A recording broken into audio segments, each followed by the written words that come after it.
Queria compartilhar agora com vocês algumas experiências que talvez tenham tudo a ver com você e talvez até foram traumáticas sobre a presença do Espírito Santo.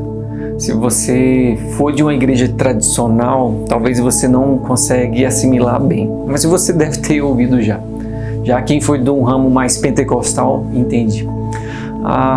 Eu já participei de tantas vigílias e de forma equivocada, né? Talvez por falta de conhecimento mesmo das pessoas, elas falam assim: quem aqui não foi batizado com o Espírito Santo? Ou no Espírito Santo? Existem tantas coisas, né, que as pessoas vão dificultando, que eu acho que é mais simples do que a gente possa imaginar.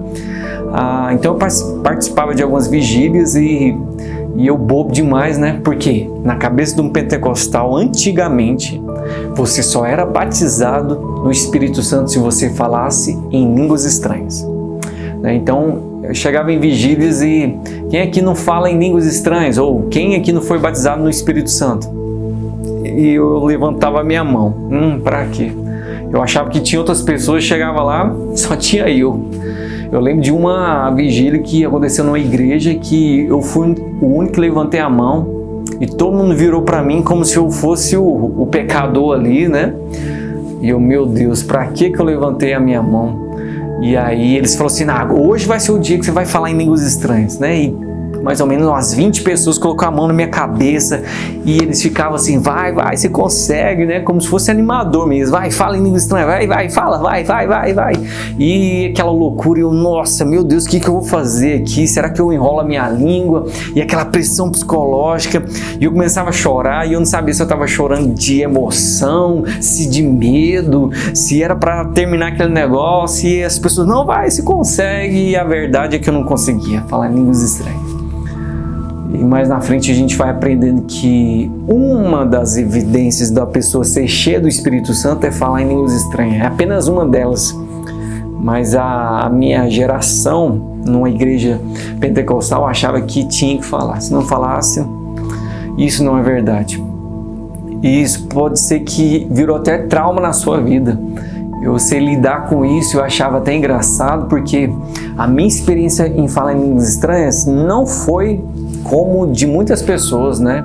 Que até de forma meio louca, né? Gritava, pulava, chorava. Não. Dentro de mim eu sabia que tinha essa palavra estranha mesmo. E que eu falei, eu falei: nossa, será que eu não estou imitando ninguém? Né? E eu comecei a falava. Então, a gente não pode ter um parâmetro e falar assim: é assim. Quantas das vezes eu via dentro de uma igreja pentecostal, não que eles estavam errados, as pessoas lá, mas as pessoas que estão ensinavam de forma errada. Que eles falavam: dá glória, aleluia, vai, fala rápido. E aí embaraçava as palavras e falava: pronto, falou, conseguiu. É sério. Então muitas pessoas têm esse trauma por causa disso. Isso é doloroso. Então algumas pessoas tiveram essas experiências e eu olho para trás e falo assim: nossa, como me ensinaram errado. Uma coisa que eu aprendi é que mais difícil do que ensinar é tirar o ensino errado e ensinar o certo. Isso é difícil. Então as pessoas foram ensinadas erradas, eu fui ensinado algumas coisas erradas dentro de uma igreja pentecostal e que depois a gente vai aprendendo. Assim também acredito que existem pensamentos em igrejas tradicionais errados, pensamentos em igrejas neopentecostal. O que é certo é o que a Bíblia nos ensina. E a Bíblia vai falar sobre esse revestimento. Para algumas pessoas, elas vão classificar assim: você aceita Jesus e depois você recebe o Espírito Santo. Na cabeça de algumas pessoas que me ensinaram que eu tenho Jesus, mas eu não tenho o Espírito Santo. Era quase assim. Mas na verdade, que eu leio a Bíblia, o que eu entendo é que quando você aceita Jesus, você tem Deus Pai, Deus Filho e Deus Espírito Santo. Mas eu acredito que existe esse momento de ser cheio do Espírito Santo. A gente pode chamar isso de revestimento. Algumas pessoas vão dizer o batismo, né? Mas eu acredito nesse revestimento. Tanto que quando Jesus está com seus discípulos, né, quando ele ressuscita, ele sopra sobre eles o Espírito Santo, né? Mas ele diz, olha, fiquem em Jerusalém para que vocês sejam o quê? Revestidos do Espírito Santo. Mas espera aí, eles receberam e depois receberam em Atos 2 o Espírito Santo, não é confuso? Eu entendo que eles receberam ali porque ali o Espírito Santo estava dentro deles, mas eles ainda não foram cheios na totalidade, não foram revestidos para uma missão. Cristo vai dizer em Atos 1, 2, ora, vocês fiquem em Jerusalém, até que do alto vocês sejam revestidos para que vocês sejam minhas testemunhas. Ou seja, testemunhas de alguém que presenciou, que viu, que experimentou. Em Atos 2 eles têm essa manifestação do poder de Deus sobre eles, e que daria outro vídeo para falar essas línguas estranhas, né? Que são estrangeiras humanas e que eu fui ensinado que na verdade eram línguas de anjos, e tá aí uma outra coisa, é línguas de anjos, é estranhas, mas são conceitos. Mas a ideia é que existe esse revestimento. Então, você é cheio do Espírito Santo e não precisa falar em línguas estranhas. Não precisa. Você pode pregar a anunciação da profecia. A alguns é revelado o quê? O dom da cura, o dom da interpretação de línguas, né? O dom da fé, o dom do conhecimento, o dom da sabedoria. São tantos dons, mas a gente vai sendo ensinado de forma equivocada, de forma errada. Mas a ideia talvez desse vídeo é compartilhar essas experiências para que você possa entender que talvez uma experiência traumática lá atrás ou de decepção. Quantas pessoas que eu conheci que ficaram frustradas, saíram até da igreja porque não falaram em línguas estranhas. E talvez tem crentes frustrados até hoje. Eu não sou tão espiritual porque o outro fala em línguas estranhas. Isso não tem nada a ver. É apenas uma manifestação de um dom. Existem pessoas cheias do Espírito Santo que nunca falaram em línguas estranhas, nunca fizeram algo mirabolante, mas que tem uma palavra de Deus. Eu conheço pessoas assim. Então, a gente não deve limitar a essas questões. Nós não devemos, porque se você aprendeu de forma errada, você deve aprender da forma correta.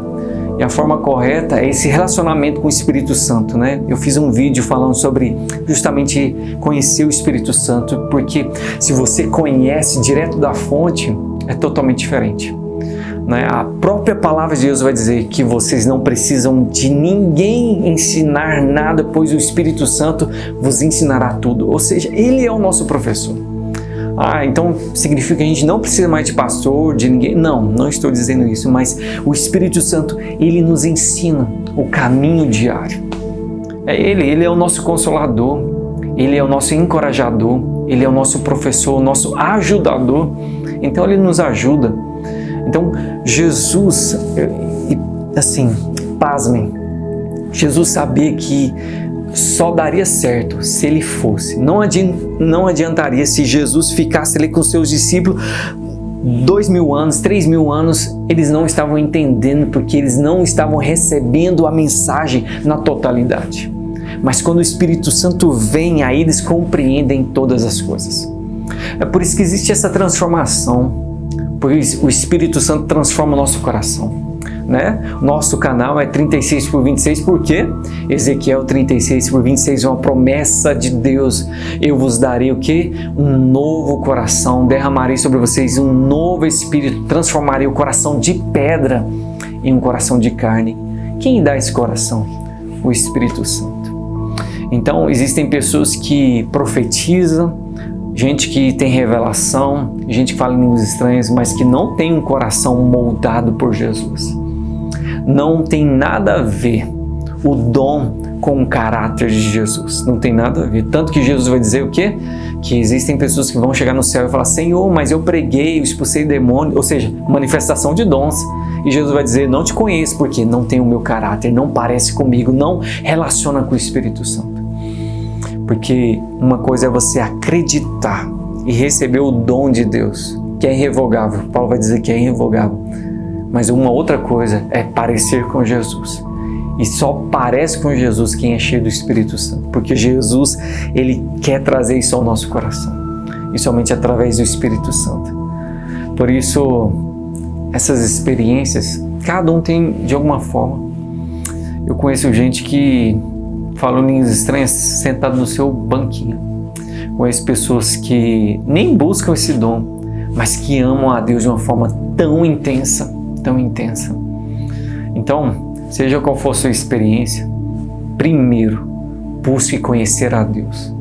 E os dons, as experiências, as revelações, se você acredita que é de um jeito ou do outro, aprenda direto com a fonte. É isso que eu tenho aprendido com Ele, pois o Espírito Santo nos ensinará sobre o juízo, sobre a justiça de Deus, sobre o pecado. Amém?